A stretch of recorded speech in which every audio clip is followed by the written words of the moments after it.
Hey, what's up everybody? Welcome to another build order video on this channel, and today we're gonna go over everybody's darling right now. It's the Snake Clan.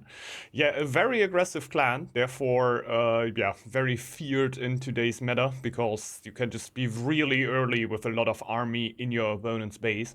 And it's basically what I wanted to show you here. How can the Snake Clan be that fast? And it's actually relatively simple. You wouldn't believe it if you didn't play the Snake Clan before. It's actually very straightforward. The thing that we're mostly leaning on is the Scorched Earth ability of Signy here, the War Chief that we're gonna start out with. Really cool is that Signy is a ranged unit, so we're gonna be able to clear out tiles surrounding us relatively fast. And what we're looking for is a food tile. That would be the best thing that we could find. And the most insane thing would be a double food tile, because for every food source, we will get 100 food for scorching the earth there. If there's a forest, we get 50 wood. If there's a lore stone on it, we get, I think, 50 lore. Might be just 30 or something, but we get lore for that.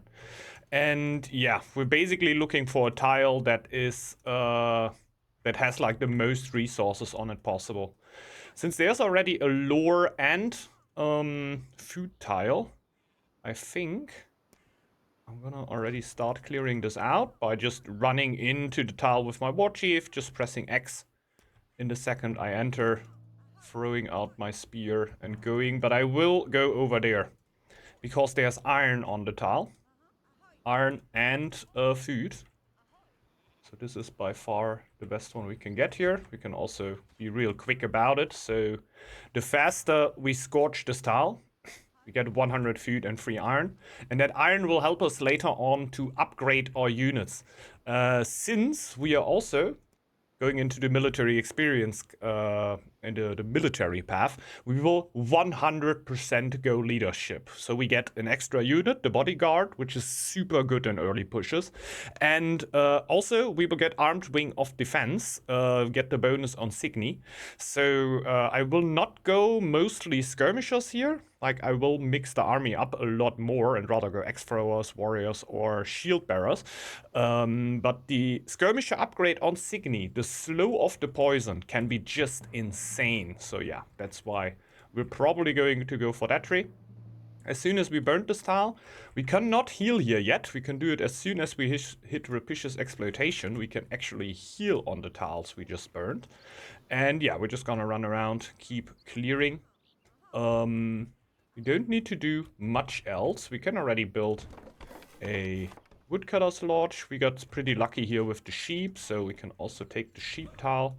3 sheep over there. That can help us to go even more insane. Also a ruin next to us. What I would really like is to get the lore over here. So we're gonna try to clear it out. It doesn't even matter if we get a little bit of damage here, since Rapicious Exploitation is gonna hit soon. So I guess I'm just gonna go in here and kill the wolves at this run. Just completely. Let's go. We obviously need the house. Completely forgot about that, but obviously very, very needed. But also pretty fitting for me to not build it instantly. The next thing we can do is to build a dock.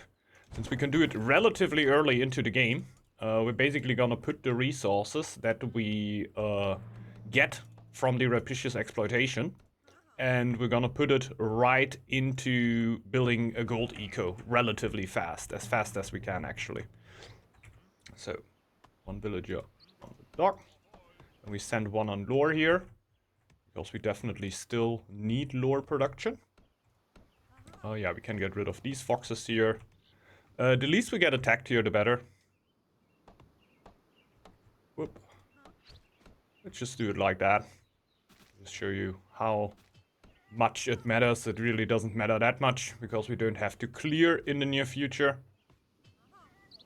We can already go for the bodyguard, even though we cannot spawn it yet, because we don't have a military camp. So, right now, the tile will not give me an attack bonus anymore, by the way, when we go for the Scorched Earth ability, you can also use that aggressively in front of your opponents. First off, you're gonna heal on the tile when you're not fighting on the tile, when it is just scorched. It will be scorched for 2 minutes, and then afterwards there's a phase of 2 minutes where it is depleted, and yeah, you basically produce 50% less on it, and yeah, has no effect on your army anymore. But in the first 2 months, you get a 2 months equals 2 minutes. In the first 2 minutes, you will get an attack power bonus on top of it, so you can also use it aggressively to make your army stronger and disincentivize your opponents from attacking you on that specific tile. So yeah, gonna get another villager into the dock. We still have a lot of food here from the sheeps. I'm definitely down to use it. Like, we're not here to have a well-fed village. We're here to produce gold and attack our opponent really, really early. So this is the thing that we're gonna watch out the most for. Obviously, we don't want to starve. That's the thing with starvation in Northgard. You can starve for 2 weeks, which is 30 seconds, without having a sick clan member. And right after that, I'm just gonna slay the sheep, and I got a little bit more time out of the sheep, basically. We're going into the upper tree, into Rapicious Exploitation, then we're gonna go for Stolen Lore. There's a bunch of lores that you can steal, and there's a bunch of different strategies that you can play with the Snake Clan, but since we're going full aggressive here, we're going for field rations and reduce our military food consumption by 75%. Usually, we don't really need to scout anymore either. So we're just gonna take this tile here with a sheep. Usually you will have somebody in your team that scouts really aggressively, and you just take every single bit of resources that you have and put them into army docks and trying to produce more. We can scorch the earth again, build the next dock. Here we go. Which means we will never really go for that tile over here, if it's possible, since we will always need to have a tile that we can actually scorch. As soon as it's 802, we can also scorch 2 different tiles here. Good thing is we don't even need to clear it anymore, since Signy in the next year can just run into neutral tiles without getting aggroed by them. So we could basically just run into this boar tile over here and scorch this one without getting attacked by the boar, which is also kind of nice. And if you have a double food source and you actually have the double amount of food, first, yeah, you're very lucky. That's very good. And secondly, you can also think about feasting for your teammates. In this situation right here, I would rather focus on getting my army going and not gonna focus all too much on getting the upgrades here. There we go. Getting the feasts here, sorry. The upgrades is just something I was thinking about. I think this time we're just gonna go for X-Throwers here. Can be real nice. It's generally you can mix it up. If you have a wolf in your team, the wolf will probably go for more X-Throwers, so you can go for shields, for example. Would mix it up there a little bit. Our units are not specifically strong here, so yeah, I wouldn't go X-Throwers over a clan that has better ranged units, Lynx, Wolf, or something. They just have a higher attack on the X-Throwers. But here in this situation, seems kind of fun to go for. We actually get a feast by the Lynx and a very good timing here. Like, basically a November feast here by the AI, which is kind of realistic. That's what you would have in a multiplayer game. Yeah, this dock is running already. You basically run as much gold as you can, right? If you don't get the sheep, you will probably need to go a tiny bit slower. You might end up with a double futile though, so there's a lot of different things that can happen to you. The iron is generally really, really nice. So if you're able to get some iron, I would sometimes even mine it if I have the chance. At least 5. So I can get 1 upgrade on my army. The favorite thing to do would be 10 iron, which we will probably also not get here, because with the next burning we get 3 extra iron. We will end up on 9, but in the long run we might be able to take another one. We go for Stolen Lore. take the field rations, and now it's basically straight into the mid tree where we go weaponsmith. We don't really need under pressure since we're not really gonna get skirmishers here. Skirmishers can be really nice if you wanna push an opponent alone. Just you gotta keep in mind that if you skip all the neutrals on the path to your opponents, your teammates cannot help you, and your skirmishers will not decolonize tiles. So you will always need to have your chief alive, because as soon as the chief dies, your skirmishers will not decolonize any tiles anymore, which can still set pressure on your opponents, because skirmishers in your tiles can be annoying. But if you're not actually losing your territory, you kind of can just ignore it, right? So, yeah. Is something to think about. So, at this point, you can already build more camps. This here will be ready in a few seconds. And we don't even need to slay the sheep for that. And while that, we're just pumping more and more and more gold. Also get another will on there, because we are gonna get so much more food. Here we go. Oop, 100 extra food. Just barely not enough iron for another upgrade. Which is a little sad, but will oftentimes happen, especially if you go for a really early attack. And just gonna add more and more camps. You can already see when the winter ends, we could basically attack. We already have a good amount of gold here, which is only rising at this point. Okay, we got the upgrade done. Send the villagers back. Just amass more gold. And you can already see the simplicity of the build, right? It's really not that hard to make this happen. Also in a different situation where you do not have the iron and you're just gonna...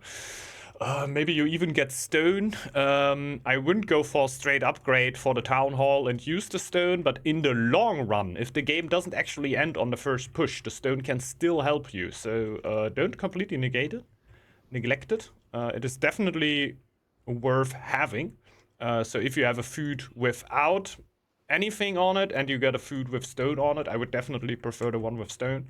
If I would have one with lore on it and the other one with stone, it really depends. Like in this situation right here, we have 2 lore stones, which is a really special situation here. You don't usually have that. In this one, I could actually think about also burning the lore tile, but the thing with lore is you would really want to have a villager on the lore stone, so you would really like to colonize the tile. But sometimes you will be forced to do it because, yeah, your only food is on the lore tile. So then you will get a lot of lore out of your docks. So that will already help you quite a bit. So yeah, at this point, we could basically... Oh no, we can't get a feast together anymore because we had already had a feast. But at this point, I would basically just pull my army together, maybe 1 extra camp, get a little bit of food here. The extra camp done. We can slowly stop the docks. We basically have right after the first winter here. If your teammates prefer it, you can of course also go a little bit later. You can just keep this up, right? You can just stay here. I can go for 1 more burning. Then I would go for the skirmisher upgrade at this point. After the skirmisher upgrade, it would probably be the shield bearer upgrade. We can also get our bodyguard here, since we have our camps already. Since the shield bearer upgrade will enable you to rush other units. And if you have Signy with the skirmisher upgrade and the shield bearer upgrade, yeah, that is generally pretty strong, let's say that. So, got a bunch of villagers at home. Since I upgraded axe throwers, I'm just gonna go for a full axe thrower army. Get 1 more on there. And now, we already have quite a respectable army at the start of 801. It will only get bigger. When you get a shipwreck or anything, it will get even stronger. Like, it only scales up from here. In 802, my axe throwers can also run through neutral territory. So, yeah, I can basically just charge into areas with the axe throwers and don't even need to kill the neutrals, which is kind of huge. And yeah, basically could now run forward, attack my opponent, One thing I would really like to show still. Let's see if I can get a little bit of low army here. And how long the Scorched Earth is still going. We're at 14%. Let's see, here in the Draugr I should take some damage, I'm pretty sure. If not, we're just running into the giants. I think my army is already too big to get significant damage here.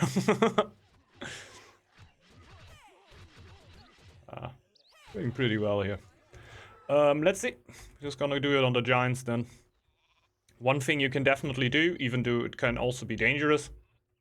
We can't do it right now because we have skirmishers. For example, if you run away with Signy, you can sometimes just run right into the giant tile, because giants will not aggro you. The axe throwers will only do that at the next year. So right here, go in, take a few hits here. I want an AoE actually, that would be nice. No real AoEs here. Yeah, now we have a relatively low army. We can now burn the tile. Even though we're not really getting anything here. But this could be basically your opponent's tile and you're sitting at home. You're sitting at the outside and your units will be healing. So you can just heal your army up with the Scorch, which can be really nice. I would still prefer to do it on tiles like here, where you still get food for it, because right here we basically got nothing, which is a bit of a downside here. But like we basically got stone, right? But that's not really that worthy for us right now. So I would rather do it on a tile where I get something out of it. But in situations, if we say, okay, this is my opponent's tile and I'm just trying to get as much damage as possible on him, I would probably do it like that. So, at the end of the video, let's try. We can actually kill the giants here, that would be funny. Not when I don't click in. No, okay, I'm gonna lose my Signy here. Uh-oh. Uh-oh.